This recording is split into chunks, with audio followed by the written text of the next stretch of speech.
Hello friends, എല്ലാവർക്കും സ്വാഗതം പുതിയ വീഡിയോയിലേക്ക്. എല്ലാവർക്കും ഹാപ്പി ക്രിസ്മസ്. ഇന്ന് ഞാൻ വന്നിട്ടുള്ളത് ക്രിസ്മസ് സ്പെഷ്യൽ ആയിട്ടുള്ള പ്ലം കേക്ക് റെസിപ്പി ആയിട്ടാണ്. ഓവനോ ബീറ്ററോ ഒന്നും ഇല്ലാതെ വളരെ സിമ്പിൾ ആയിട്ടാണ് ഈ ഒരു പ്ലം കേക്ക് ഇവിടെ റെഡിയാക്കി എടുക്കുന്നത്. എന്നും പറയുന്ന പോലെ വീഡിയോ കണ്ടിട്ട് ഇഷ്ടപ്പെടുവാണെങ്കിൽ ലൈക്ക് ചെയ്യുക, ഷെയർ ചെയ്യുക, കമൻറ്റ് ചെയ്യുക, ചാനൽ സബ്സ്ക്രൈബ് ചെയ്യാനും മറക്കരുത്. പിന്നെ ഫേസ്ബുക്കിലൂടെയാണ് വീഡിയോ കാണുന്നതെങ്കിൽ പേജ് ഫോളോ കൂടി ചെയ്യണേ. അപ്പോൾ നമുക്ക് നേരെ വീഡിയോയിലോട്ട് പോവാം. ആദ്യം പഞ്ചസാര പൊടിച്ചെടുക്കാം. അതിനായിട്ട് മിശ്ര ചെറിയ ജാറിലോട്ട് 1/4 ഗ്ലാസ് പഞ്ചസാര ഇട്ട് കൊടുത്തിട്ടൊന്ന് പൊടിച്ചെടുത്തിട്ടുണ്ട്. ഞാനിവിടെ ഒരു ബൗൾ എടുത്ത് വെച്ചിട്ടുണ്ട്. ഇതിലോട്ട് ഒരു 1/4 ഗ്ലാസ് ഇളം ചൂടുള്ള പാൽ ഒഴിച്ചു കൊടുക്കാം. ഇനി ഇതിലോട്ട് നമ്മൾ പൊടിച്ചു വെച്ചിരിക്കുന്ന പഞ്ചസാര മുഴുവനായിട്ടും ഇട്ട് കൊടുക്കാം. ഇനി ഇതിലോട്ട് ഒരു 1/4 ഗ്ലാസ് സൺഫ്ലവർ ഓയിൽ ഒഴിച്ചു കൊടുക്കുന്നുണ്ട്. എന്നിട്ട് നന്നായി ഒന്ന് മിക്സ് ചെയ്തെടുക്കാം. ഞാൻ ഈ ബൗളിൻ്റെ മേലേക്ക് സ്ട്രെയിനർ വെച്ച് കൊടുത്തിട്ടുണ്ട്. ഇതിലേക്ക് ഒരു ഗ്ലാസ് മൈദ ഇട്ട് കൊടുക്കാം.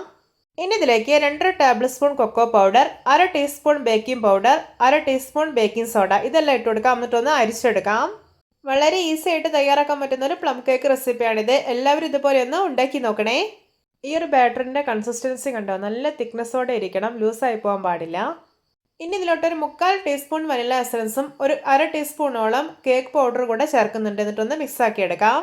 ഇനി നിങ്ങളുടെ കയ്യിൽ വനില എസൻസ് ഇല്ലാന്നുണ്ടെങ്കിൽ ഏലക്കപ്പൊടി ചേർത്താലും മതി. ഇനി ഇതിലോട്ട് ഒരു 6 ഈന്തപ്പഴം മുറിച്ചത്, ഒരു 10 ബദാം മുറിച്ചത്, പിന്നെ കുറച്ച് റൈസിൻസും അതുപോലെ തന്നെ കുറച്ച് ടൂട്ടി ഫ്രൂട്ടി കൂടെ ഇട്ട് കൊടുക്കുന്നുണ്ട്. എന്നിട്ടൊന്ന് മിക്സാക്കി എടുക്കാം. ഇപ്പോൾ ഇത് നമ്മുടെ കേക്കിൻ്റെ ബാറ്റർ ഇവിടെ പെർഫെക്റ്റ് ആയിട്ട് റെഡി ആയിട്ടുണ്ട്. കേക്ക് ഉണ്ടാക്കാൻ വേണ്ടിയിട്ട് ഞാനിവിടെ എടുത്തിരിക്കുന്നത് ചെറിയൊരു അലുമിനിയം കടായാണ്. ഇതിൽ ഞാനൊരു ബട്ടർ പേപ്പർ വെച്ച് കൊടുത്തിട്ടുണ്ട്. ഇനി നമ്മൾ റെഡിയാക്കി വെച്ചിരിക്കുന്ന ബാറ്റർ മുഴുവനായിട്ടും ഇതിലോട്ട് ഒഴിച്ചു കൊടുക്കാം. എന്നിട്ട് ഇതൊന്ന് ടാപ്പ് ചെയ്ത് കൊടുക്കാം. എന്തെങ്കിലും ബബിൾസ് ഒക്കെ ഉണ്ടെങ്കിൽ അത് പോയിക്കോളും. ഇനി ഒരു ഡെക്കറേഷന് വേണ്ടിയിട്ട് ഇതിൻ്റെ മേലേക്ക് അണ്ടിപ്പരിപ്പും ബദാമും കുറച്ച് ടൂട്ടി ഫ്രൂട്ടി കൂടെ ഇട്ട് കൊടുക്കുന്നുണ്ട്. ഇനി ഇത് ബേക്ക് ചെയ്യാൻ വേണ്ടിയിട്ട് ഞാനിവിടെ ഒരു അലുമിനിയം പാത്രം അടുപ്പത്ത് വെച്ചിട്ടുണ്ട്. ഇതിലേക്ക് ഒരു തട്ട് വെച്ചിട്ട് ഒരു 5 മിനിറ്റ് ഒന്ന് അടച്ചു വെച്ച് ഫ്രീ ഹീറ്റ് ചെയ്തെടുക്കുകയാണ്. ഇപ്പോൾ ഇത് 5 മിനിറ്റ് ആയിട്ടുണ്ട്. ഇനി ഇതിലേക്ക് കടായി ഇറക്കി വെച്ച് കൊടുക്കാം. എന്നിട്ട് അടച്ചു വയ്ക്കാം.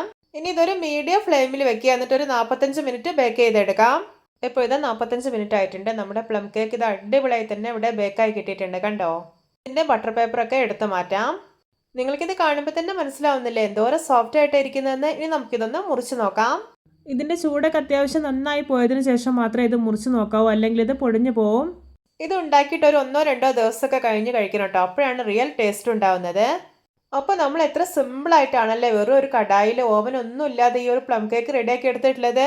എല്ലാവർക്കും എൻ്റെ simple and spongy plum cake recipe ഇഷ്ടപ്പെട്ടെന്ന് വിചാരിക്കുന്നു. ഇഷ്ടപ്പെട്ടാൽ സപ്പോർട്ട് ചെയ്യാൻ മറക്കരുതേ. അപ്പോൾ ഇതുപോലെയുള്ള വെറൈറ്റി വീഡിയോകളായി നമുക്ക് വീണ്ടും കണ്ടുമുട്ടാം. Okay, bye bye.